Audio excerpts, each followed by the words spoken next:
Hello and good day! Oh, si Ivana maglaba. Maglaba si Ivana. Kala Ivana lang tayo. Ayan, maglaba tayo dito. Ang hirap mag-vlog. Hirap kumita. Ayan, pag-ikusot ako dito, maglalaba. Dito tayo sa Pilipinas. Kaya wala kaming washing machine.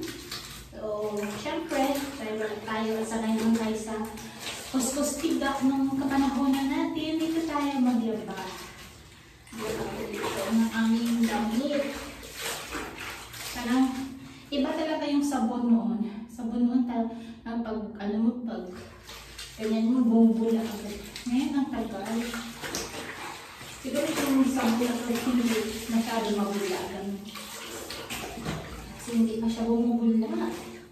Ay, sana okay naman ang labada ko. Naglabada ako ngayon dahil may init. Kaya ganun.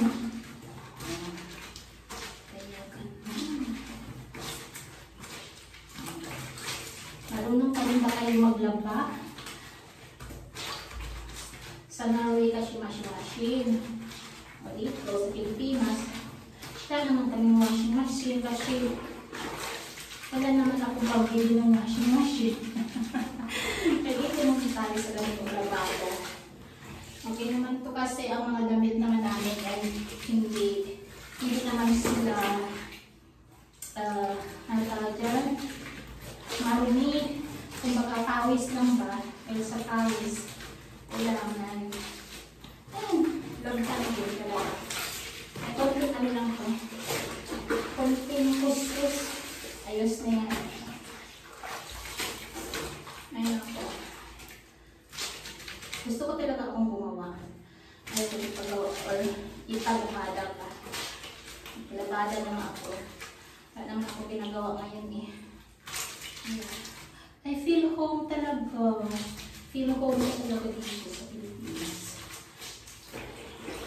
Hindi ko okay ako na-expand dito. Habaan ko talaga. Ang halos isang taon ako. Ganon. Para naman ramdaman ko talaga ang buhay ko dito. Pinabis na natin. Sa ngayon, ano lang kami, 14 days. Kaya, mabilis lang talaga. Tapos medyo maulan pa. Diba?